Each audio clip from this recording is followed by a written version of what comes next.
নোয়াখালীর ভাষা এখন মানুষের কাছে এটা একটা জাতীয় ভাষার মতো স্বীকৃতি পেয়েছে। মোটামুটি মানুষ এটাকে খুব মজার ভাষা হিসেবে গ্রহণ করে। চাপাই নবাবগঞ্জ দিকে গেলে কি করছো গো, ওয়াজ শুনছো গো, ভাত খেয়েছো গো, এরা কি ডেকে ডেকে মায়া বাড়ানোর চেষ্টা করে। মায়া গো, ভাত খেয়েছো গো, ওয়াজ শুনছো গো, কেমন লাগছে গো, কেমন লাগছে? ওয়াজটা তো আমার ওয়াজ না, ওয়াজটা মূলত খা। আজকে যে আলোচনা করছি আল্লাহর ওয়াজ, মানে আল্লাহর আয়াতগুলো, এগুলো যদি ভালো করে আমরা আঁকড়ে ধরতে পারি দুনিয়া সফল হয়ে যাবে, কোনো সন্দেহ নাই। وَإِذَا تُلِيَتْ عَلَيْهِمْ آيَاتُهُ زَادَتْهُمْ ঈমানা। মুমিন যদি হই তাহলে তেলাওয়াত শুনলে, তেলাওয়াত করলে ঈমান বাড়ে না কমে? বাড়ে না কমে? এবার যে পয়েন্টগুলো আলোচনা করব, আপনার আমার উপর দিয়ে কিছু স্রোত, কিছু ঢেউ, কিছু আঘাত, কিছু কষ্ট বয়ে যেতে পারে। শুধু অমুক তমুকের সমালোচনা করলে ভালো লাগে, নিজের সমালোচনা করবেন। এটার নাম হলো আত্মসমালোচনা। এমন কোনো দিন যেন না যায় একবার হলে আপনি নিজের সমালোচনা করেন নাই।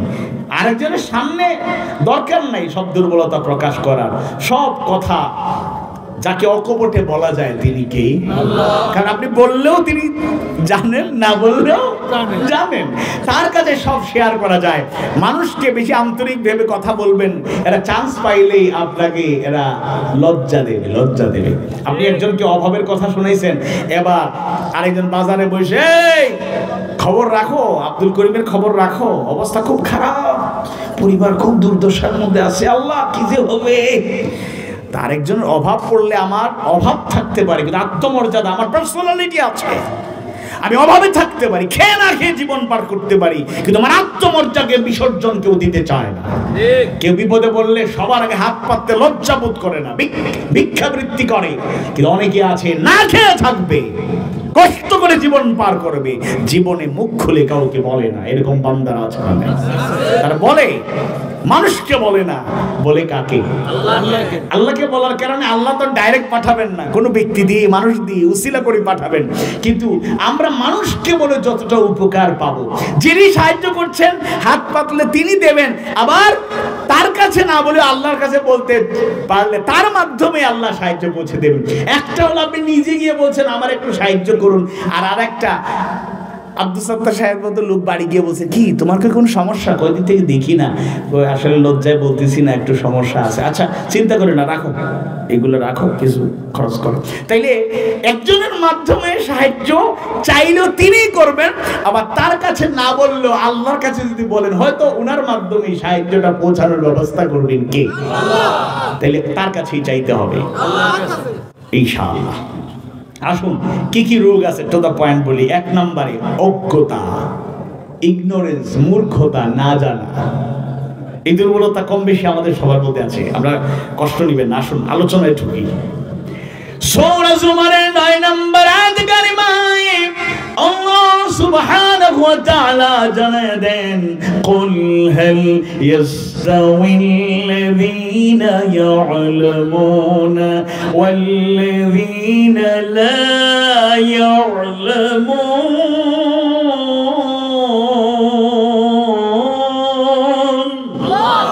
কুল বলো, বলুন, হাল ইয়াস্তাউিল্লাযীনা ইয়া'লামুনা ওয়াল্লাযীনা লা ইয়া'লামুন, যারা জানে আর যারা জানে না তারা কি সমান হতে পারে? না। রাসূল জানিয়ে দিয়েছেন এবং প্র্যাকটিক্যালি শিখিয়ে গিয়েছেন, তলবুল ইলমি ফরিদাতুন আলা কুল্লি মুসলিম, প্রত্যেক মুসলমানের জন্য জ্ঞান অন্বেষণ করা ফরজ। তবে কি জ্ঞান আমাদেরকে অর্জন করতে হবে? একদম বাগদম ঘোরাড্ডম সাজে বাচ্চাদের শেখানো হয়, টুইঙ্কল টুইঙ্কল লিটল স্টার শেখানো হয়, আম পাতা জোড়া জোড়া মারবো চাবুক চড়বো করে, ওরে বাবু সরে দাঁড়া, আসছে আমার পাগলা ঘোড়া। পাগলা ঘোড়া খেপেছে, চাবুক ছুরি মেরেছে, আছে না নাই? নতুন নতুন পায়রাগুলি জুটন বেঁধেছে, এরপরে ছুরি কলম ছুরি মেরেছে, ইত্যাদি ইত্যাদি ইত্যাদি। এগুলো কি মেসেজ জাতিকে আমরা দিচ্ছি? কয় অতে অজগর, ভয় দেখায় বাচ্চাদেরকে, শুরুতেই ভয়। আতে আমটি আমি খাবো পেরে, ওতে সরে ওতে কি হয়? ওতে অজগরটি আসছে তেরে, আতে আমটি আমি খাবো পেরে। কার গাছের আম খাও? নিজের গাছেরটা নাকি অন্যের গাছেরটা? আছে না নাই? বাচ্চারা চান্স পাইলে বিভিন্ন গাছে ঢিল মারে, আম খায়, এটা করা যাবে না। করা যাবে যদি ওতে বলা হতো অজু, হ্যাঁ ওতে অজু, আতে আজান, এরকম করে যদি শিক্ষা দেওয়া হতো। আপনার মুরব্বী যারা অনেকে আপনারা কবিতা পেয়েছেন, একজন মুসলিমের লেখা কবিতা কিন্তু কত সুন্দর।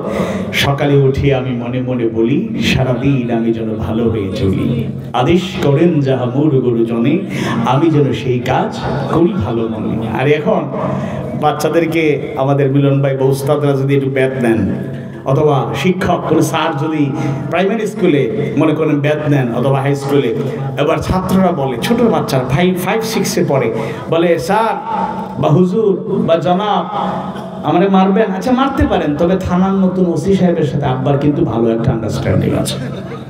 থানার ভয় দেখায়, মামলার ভয় দেখায়, আছে না নাই? যেদিন থেকে এরকম আইনানুগ ব্যবস্থা নেওয়া হচ্ছে, ব্যাপকভাবে ছড়িয়ে দেওয়া হচ্ছে, দেখবেন, খেয়াল করে দেখবেন, সেদিন থেকেই বেয়াদব শিক্ষার্থীদের মধ্যে বেয়াদব বাড়তে শুরু করেছে। শাস্তির নামে জুলুম, এটা আমি কখনোই সাপোর্ট করি না, ইসলাম এটা সমর্থন করে না। শাস্তির নামে জুলুম করা এটা নিষেধ, এটা করা যাবে না। কিন্তু একেবারে যদি শাস্তি উঠিয়ে নেওয়া যায় তাইলে সবাই পড়বে না। কিছু কিছু বাচ্চারা প্রতিষ্ঠানের কড়াকড়ি না থাকলেও বাসা বাড়ির কড়াকড়ির কারণে, আব্বা আম্মার কড়াকড়ির কারণে, অভিভাবকের কড়াকড়ির কারণে সে কিন্তু তার পড়াশোনা কন্টিনিউ করতে পারবে। আর ছোট মানুষ, টিনেজ 13 থেকে 19, যেই চাঞ্চল্যকর বা একটা চাঞ্চল্যপনা তাদের মধ্যে থাকে, একেবারে উত্তেজনা, ইমোশন আলাদা থাকে। এই সন্তানদেরকে যদি ঠিকঠাক মতো গাইডলাইন দেওয়া না যায়, কিছু কিছু ক্ষেত্রে কড়াকড়ি যদি না করা যায়, তাহলে সে কখনোই আদর্শ মানুষ হতে পারবে না। রাসূলের নির্দেশগুলো শুধু সুন্নত আমল না, এটা একটা সায়েন্টিফিক থিওরি, বাস্তব এবং লজিক্যাল ম্যাটার। যেমন আল্লাহ রাসূল বলেছে 7 বছর বয়স হলে বাচ্চাদেরকে নামাজের কি করো? উৎসাহ দাও, তাগিদ দাও। 10 বছর হলে নামাজ ছেড়ে দিলে প্রয়োজনে শাস্তি দাও। সুবহানাল্লাহ। শাস্তি মানে মাইরা শেষ করে দেবেন না। তাহলে কি শিক্ষা আল্লাহ তাআলা বলছেন? কি শিক্ষা? এর মানে এটা নয় এখন শুধু সবাই মাদ্রাসায় পড়বো, সবাইকে হাফেজে কোরআন, সবাইকে আলেমে দ্বীন, সবাইকে মুফাসসির, সবাইকে মুহাদ্দিস, সবাইকে মুফতি, সবাইকে ইমাম, সবাইকে খতিব, সবাইকে মুআল্লিম হয়ে যেতে হবে, এটা জরুরি না। আলেমদের দরকার, মুফাসসির দরকার, ওয়াইজ দরকার, বক্তা দরকার, ইমাম দরকার, খতিব দরকার, মুআল্লিম দরকার, ডাক্তারও দরকার, সব সেক্টরের লোক দরকার। এমনকি আমি বলি মহিলা ডাক্তার দরকার। এখন বলবেন মাদ্রাসার মাহফিলে এটা কিসের বিজ্ঞাপন? ডাক্তারদের সাথে আপনার ভালো সম্পর্ক, এটা কি এখানে বলতে হবে? না, বাস্তবতা বোঝার জন্য বলি। একটু খেয়াল করে শুনুন, পর্দা ফরজ, এটা নফল কোনো দায়িত্ব নয়। আপনার আম্মা যদি অসুস্থ হন, ডাক্তারের কাছে নিয়ে যাবেন। মহিলা ডাক্তার যদি পাওয়া না যায়, তাহলে চিকিৎসার ক্ষেত্রে আপনাকে পর্দা লঙ্ঘন করতে হবে। আপনার বোন অসুস্থ, ডাক্তারের কাছে নিয়ে যাবেন, পর্যাপ্ত মহিলা ডাক্তার নাই, পর্দার লঙ্ঘন হবে। আপনার প্রাপ্তবয়স্কা মেয়ে অসুস্থ হয়ে গেল, তাকে নিয়ে আপনি ডাক্তারের কাছে গেলেন, পর্যাপ্ত মহিলা ডাক্তার নাই, নার্স নাই, তাহলে সেখানে পর্দার লঙ্ঘন একেবারেই নিশ্চিত। আপনার স্ত্রী অসুস্থ, নিয়ে গেলেন ডাক্তারের কাছে, হসপিটালে, ক্লিনিকে চলে গেলেন, পর্যাপ্ত মহিলা ডাক্তার, ওই বিভাগের মহিলা ডাক্তার যদি না থাকে, পর্দা একেবারেই লঙ্ঘিত হবে। সুতরাং আলেমদের দরকার, মুফাসসির দরকার, ইসলামিক স্কলার দরকার, অবশ্যই সেটা দরকার। তবে ওই সেক্টরের লোকগুলোরও অবদান কম নয়। তবে ডাক্তার বানালেই শুধু চলবে না, পরে লোকেরা বলবে ডাক্তার না কসাই। এই স্লোগান আছে না নাই? কারণ তার মধ্যে মনুষ্যত্ববোধ যদি না থাকে, আখলাক হাসানা, ইমানি চেতনা, দ্বীনি চেতনা, আমানতদারিতা, মানুষকে জুলুম করার প্রবণতা যদি দমন করতে না পারে, আদর্শিকতা না থাকে, সেই ডাক্তার জাতির উপকারের চাইতে অপকার করবে বেশি।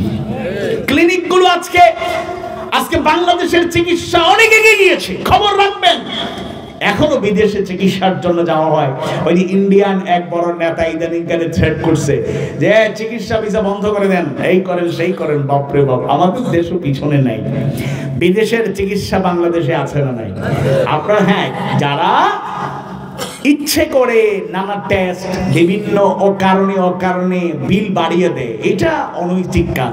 কিন্তু বাস্তবিক অর্থেই আইসিইউ এবং বিভিন্ন যেই সরঞ্জামাদি বড় বড় হসপিটালে ঢাকায় ব্যবহার করে, একদিনের বিল 1 লাখ 1.5 লাখ টাকা চলে আসে। 5-7 দিন 10 দিন রাখলে 15 লাখ 20 লাখ। অর্থাৎ বিদেশে গিয়ে যারা চিকিৎসা নেওয়ার কথা ছিল, বাংলাদেশে এইরকম ইফেক্টিভ চিকিৎসা শুরু হয়েছে। আল্লাহ যদি মেহেরবানি করেন তাহলে বাংলাদেশেই সুস্থ হওয়া সম্ভব ইনশাআল্লাহ। তবে ডাক্তারদের মধ্যে দিনের চর্চা বাড়াইতে হবে, কোরআনের চর্চা বাড়াইতে হবে, হাদিস সুন্নাহর চর্চা বাড়াইতে হবে। এমন কিছু ডাক্তার, মানবিক ডাক্তার বাংলাদেশে আছেন যারা ডাক্তার অনেককেই পরামর্শ দেন। মনে করুন আপনার এই রোগের অন্যতম কারণ হলো আপনি চেইন স্মোকার। মানুষ এত ক্ষতিকর জানার পরও আপনার কষ্ট নিবেন না, সিগারেট ছাড়ে না। সিগারেটের প্যাকেটে লেখা থাকে কি ধূমপান কি ঘটায়? মৃত্যু ঘটায়। ইচ্ছা করে আমি মৃত্যুকে কাছে টেনে আনি।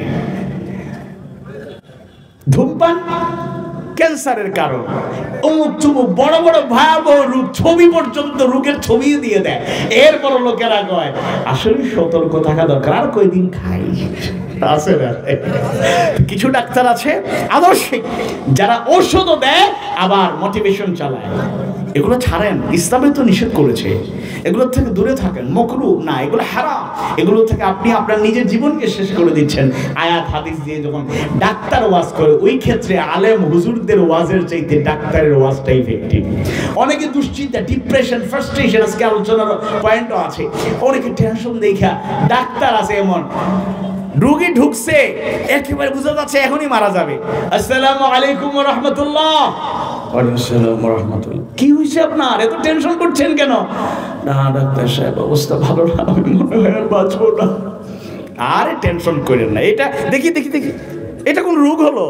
আমার চেম্বারে কত রোগী আসলো এরকম টেনশন করছে, তারা এখন পুরোপুরি সুস্থ, 100% সুস্থ। সুবহানাল্লাহ। এমন ভাবে উৎসাহ দিয়েছে। এরপরে কোরআন হাদিসের আগে বলেছে ইসতাঈনু বিস-সাবরি ওয়াস সালাহ, আল্লাহর কাছে সবর করেন, নামাজ পড়েন, আল্লাহর কাছে সাহায্য চান, দেখবেন আল্লাহ ইনশাআল্লাহ। অনেক এখানে মুরব্বীরা আছেন, সাক্ষী দেন। এমন রোগ হয়েছিল আপনি ভয় পেয়ে গিয়েছিলেন, এখন 10 বছর আগে সেই রোগ তো গেছে, এখন স্বাভাবিক জীবনযাপন করছেন। এরকম আছে না নাই? তাহলে এইরকম ডাক্তার যারা ইসলামিক মোটিভেশন চালায়, কোরআন হাদিস সুন্নাহর আলোকে মানুষকে নামাজি বানানোর জন্য উদ্বুদ্ধ করে, মাঝে মাঝে ইসলামী বই দেন, নেন, ওষুধও খান, লগে বইটাও পড়বেন। সুবহানাল্লাহ। তাহলে মূল কথা হলো আমরা সবাই মুফতি, মুহাদ্দিস, মুফাসসির, মুআল্লিম, ইমাম, খতিব, বড় বড় স্কলার হয়ে যাব, এটা জরুরি না।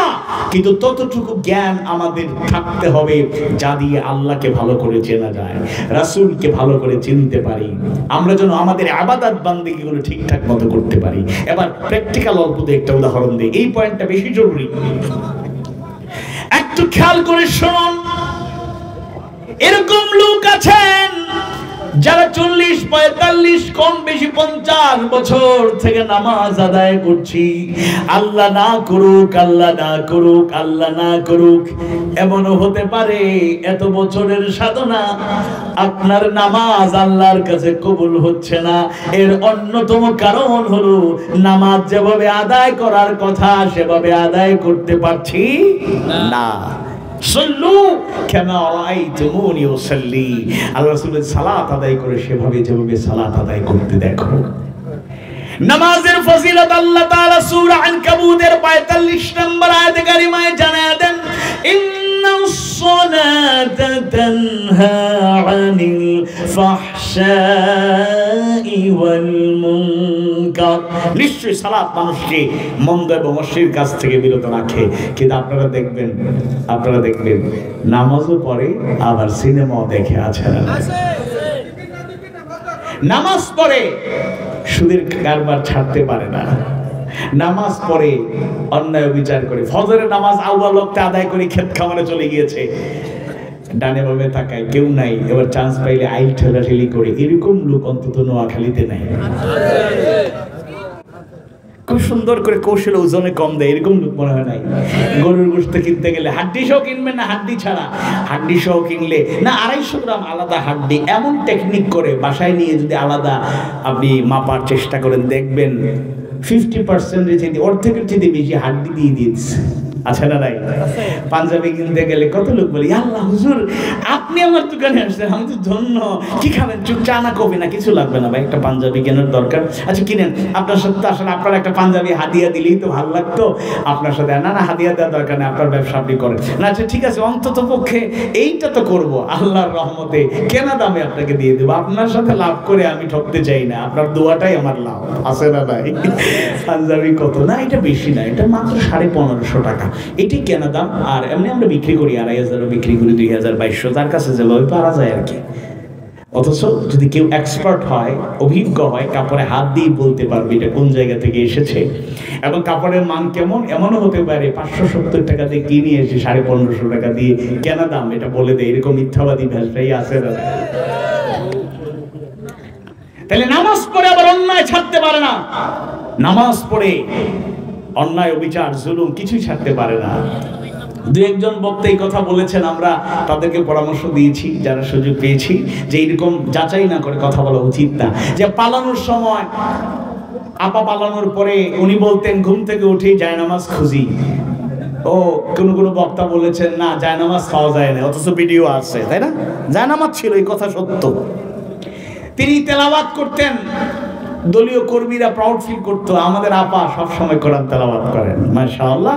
কোরআনও পাওয়া গেছে, কেউ কেউ বলছেন কোরআন পাওয়া যায়, কোরআনও পাওয়া গেছে, এটা আছে। কিন্তু আপনাদের কাছে প্রশ্ন করতে চাই, আসলে যদি জায়নামাজের সাথে কারো সত্যিকার সম্পর্ক থাকে, নামাজি কেউ হয়, কোরআনের সাথে সম্পর্ক থাকে, খুন করা দূরের কথা, কাউকে হত্যা করার, খুন করার অর্ডার কেউ দিতে পারে? কথা বলে না, অর্ডার দিতে পারে?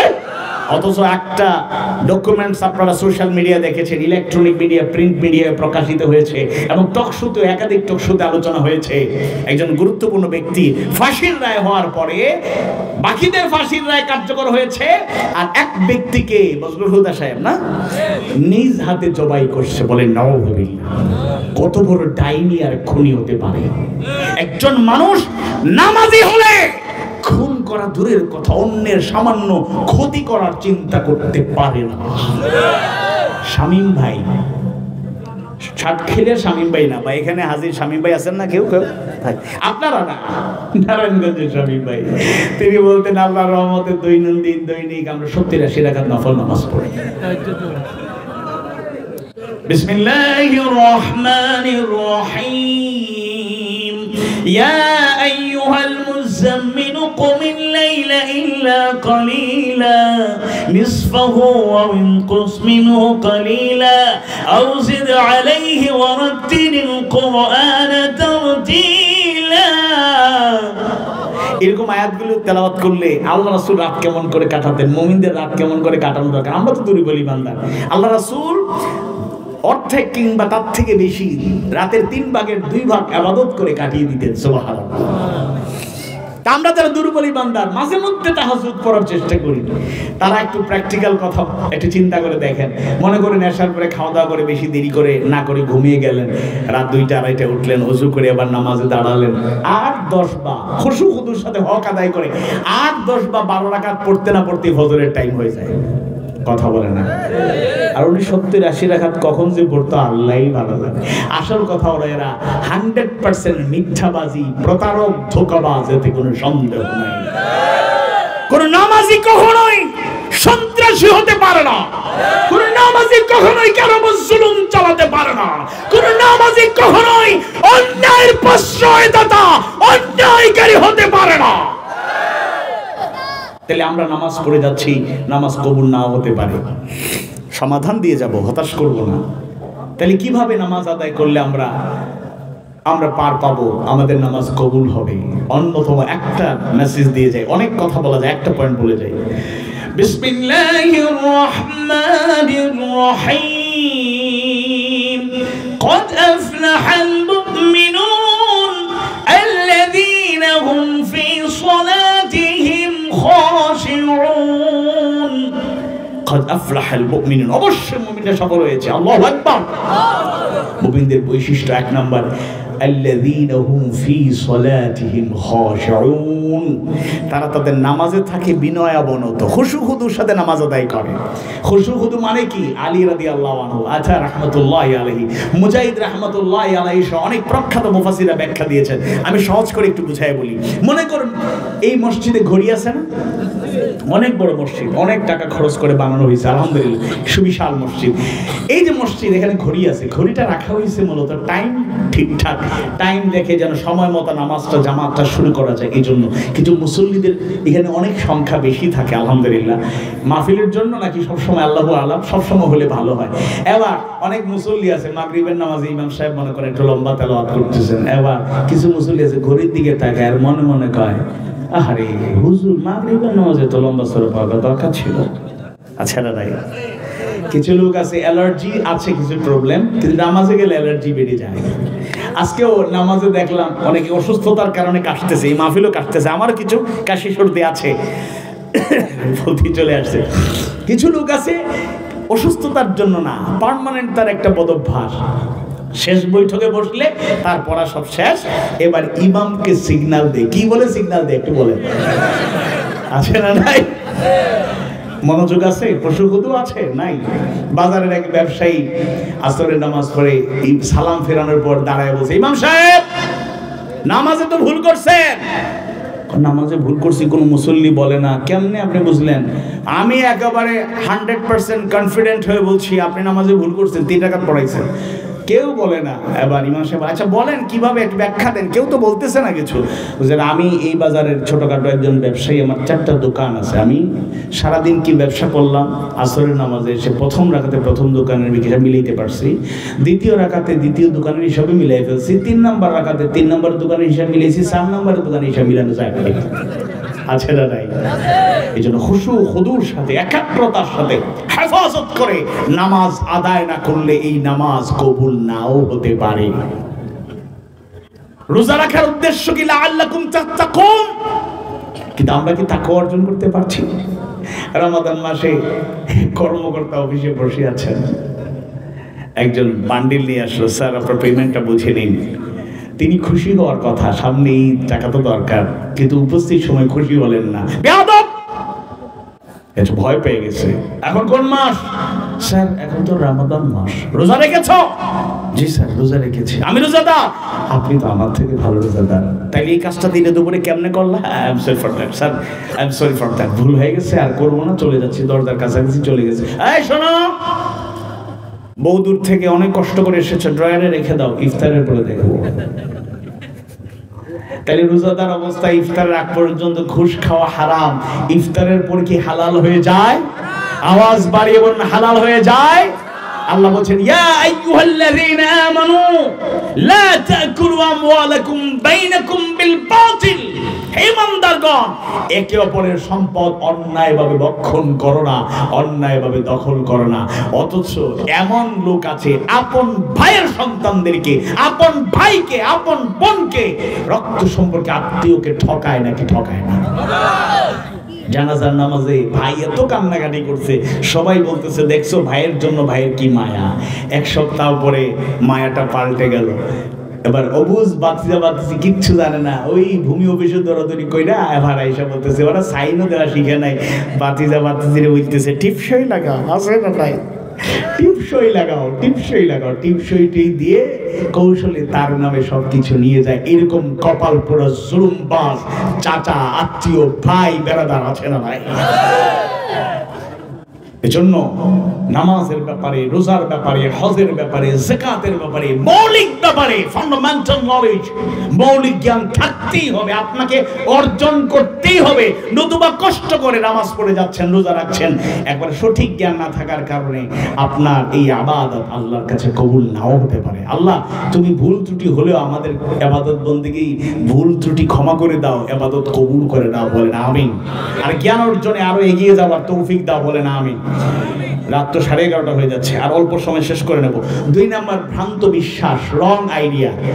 আমি এসেছি সিলেট থেকে, সহজ করে প্র্যাকটিক্যাল কথা বুঝায় বলি। আপনারা সিলেটে চান্স পাইলে দাওয়াত, আপনারা যাইবানি হুক্কা, সুযোগ পাইলে আপনারা দাওয়াত আইবা ইনশাআল্লাহ। তবে নোয়াখালীর অনেক মানুষ সিলেটে আছেন আলহামদুলিল্লাহ। ব্যবসা বাণিজ্য চাকরি বাকরি। আইয়ুবকা সিলেট, আমার বাসা তো মদিনা মার্কেট, বাসা তো আপনারা দাওয়াত। যদি বাসার গরুর ভিতরে যদি ঢুকার জায়গাও না দেয়, সাদও প্যান্ডেল করিয়া দেওয়ার কারণে নোয়াখালীবাসীর লাগে আপনাদের ব্যবস্থা করা হইব ইনশাআল্লাহ। আর জাফলং, মাধবকুণ্ড, সাদা পাথর, আরো অনেক সুন্দর সুন্দর জায়গা আছে, চা বাগান, আর দেখলে মন জুড়ায়। আসবেন আপনারা, কুলসিরু ফিল আরদ, আপনারা ভ্রমণ করেন, ফায়দা আছে, বরকত আছে। এবার আপনি সিলেটে গেলেন, ওই নিয়তে যাবেন না, সফরের নিয়তে যাবেন। যাওয়ার পরে বলে আরে সিলেটে চলে এসেছি, এই কাছেই তো ভাই শাহজালাল রহমতুল্লাহর কবরটা কোথায়? এই তো কাছে, আচ্ছা চলেন, রিক্সা নিয়ে অথবা হেঁটে হেঁটে চলে গেলেন, গিয়ে জিয়ারত করলেন, সুন্নাত শাহপরানের কবরের পাশে গেলেন। আমি কি শব্দ কি ব্যবহার করছি একটু খেয়াল করবেন, কবর এটা খেয়াল করবেন আর কি, এতে মেসেজ আছে, বিতর্ক তৈরি করার দরকার নেই। শাহপরান রহমতুল্লাহর কবরের পাশে গেলেন, গিয়ে জিয়ারত করলেন, সুন্নাত। কিন্তু বহু লোক আছে খুব উদ্বেগ উৎকণ্ঠা নিয়ে দোয়া করে, যদিও এখন কড়াকড়ি নিষেধ, এইরকম করতে দেওয়া হয় না, কিন্তু এরপরে চান্স পাইলে দোয়া করে, বাবা অভাব কাটে না, মোর অভাব দূর করে দাও। অভাব দূর করার মালিক কে? মা বোনদের সন্তান হয় না, এরকম মা আছেন, বিয়ে হয়েছে, পরিবার ভেঙে যাবে এরকম অবস্থা, খুব আবেগ নিয়ে গেছেন, গিয়া দোয়া করতেছেন, বাবা সন্তান নেই, সন্তান দাও। নাউযুবিল্লাহ, সন্তান দেওয়ার মালিক কে?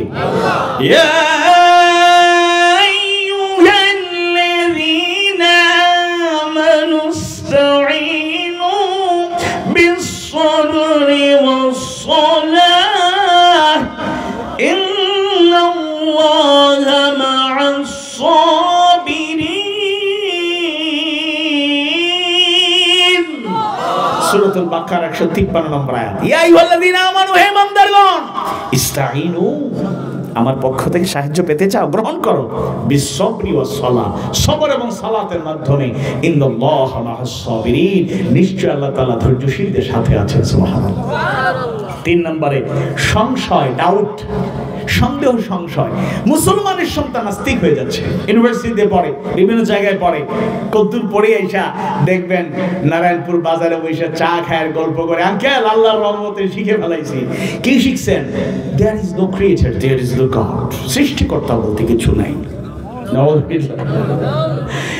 নাস্তিক যারা হয়, এদের মূল থিওরি হলো, মূল মেসেজ হলো, মূল বক্তব্য হলো, মূল স্পিচ হলো, unseen is nothing, unseen is nothing, যা দেখা যায় না এগুলো কিছুই না, আল্লাহকে দেখি নাই মানবো না, বলেন নাউযুবিল্লাহ।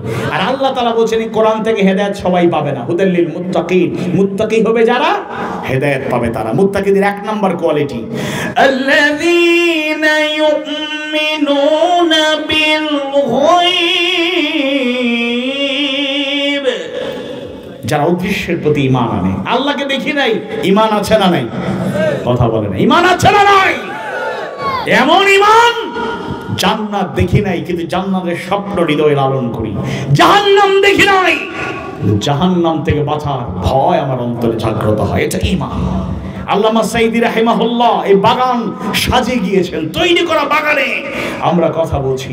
জেলে যাওয়ার পরেই একাধিকবার, অনেকবার তাকে প্রস্তাব দেওয়া হয়েছে, লোভনীয় প্রস্তাব, মুক্তি পাওয়া যাবে, দুনিয়ায় বিচরণ করা যাবে, দলের প্রধান হওয়া যাবে, ক্ষমতার অংশীদার হওয়া যাবে, সুন্দর সুন্দর প্রস্তাবের অভাব নাই। কথা শোনার পরে বলেছেন, আপনারা আমাকে কি শাস্তি দিয়েছেন? যাবজ্জীবন কারাদণ্ড, সারা জীবন থাকতে হবে, যতদিন বাঁচবো কারাগারে, এটা তো কোনো ব্যাপারই না, বরং আপনারা চাইলে আমাকে ফাঁসির মঞ্চে নিয়ে যান, হাসি মুখে জীবন দেব, হক পথ ছেড়ে দেব না। আল্লাহকে দেখি নাই, জান্নাত জাহান্নাম দেখি নাই, রাসূলকেও দেখি নাই, ওই ব্যাপারে একটু দ্বিধাদ্বন্দ্ব শয়তান তৈরি করে দিতে পারে, কিন্তু প্রকৃত মুমিনরা আল্লাহকে সেভাবে গ্রহণ করেছে, রাসূলকে সেভাবে গ্রহণ করেছে, প্রয়োজনে তারা শাহাদাতের পেয়ালা পান করবে, রক্ত দেবে, কারাবরণ করবে, চোখ হারাবে, হাত হারাবে, পা হারাবে, পঙ্গু হবে, ত্যাগের নজরানা পেশ করবে, ঈমানের পথ ছেড়ে দিতে পারে না, পারে না, পারে না। 4 নম্বরে বক্রতা, খাতামাল্লাহু আলা কুলুবিহিম। এই আয়াতগুলো পড়লে আসলে মানুষ যে কত বড় বক্রতার দিকে পা বাড়ায় তার নমুনা পাওয়া যায়। 5 নম্বরে অন্ধতা, মানুষ অন্ধের মতো দুনিয়ার দিকে ছুটছে, মানব রচিত মতবাদের দিকে, ইজমের দিকে ছুটছে। 6 নম্বর মুনাফিকি, হিপোক্রেসি, মুনাফিকি আছে না নাই? ওয়া মিনান নাসি মান ইয়াকুলু আমান্না বিল্লাহি ওয়া বিল ইয়াউমিল আখির ওয়া মা হুম বিমুমিনিন।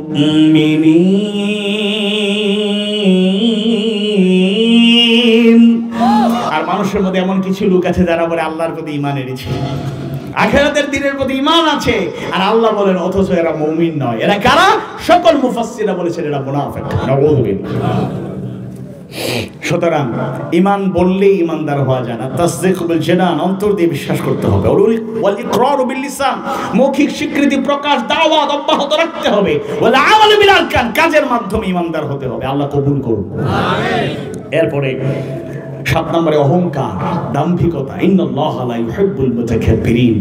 বক্তা হিসেবে অহংকার ঢুকে যেতে পারে, হাজার হাজার মানুষ কথা শোনে, মানুষ আমাদের ভক্ত হয়ে যায়, ইলমের বড়াই করে, টাকার বড়াই করে, সোশ্যাল স্ট্যাটাসের বড়াই করে, পলিটিক্যাল পাওয়ারের বড়াই করে, বংশের মর্যাদার বড়াই করে, বিভিন্ন ভাবে ওয়াসওয়াসা দিয়ে অহংকার, একেবারে সব শ্রেণীর মানুষের মধ্যে অহংকার ঢুকতে পারে। আল্লাহ অহংকার মুক্ত আমাদের জীবন যাপন করার তৌফিক দাও, বলেন আমিন। এরপরে হচ্ছে 8, হিংসা। ইয়াকুম ওয়াল হাসাদ ফাইন্নাল হাসাদা ইয়াকুলুল হাসানাত কামা তাকুলুন নারুল হাতাব।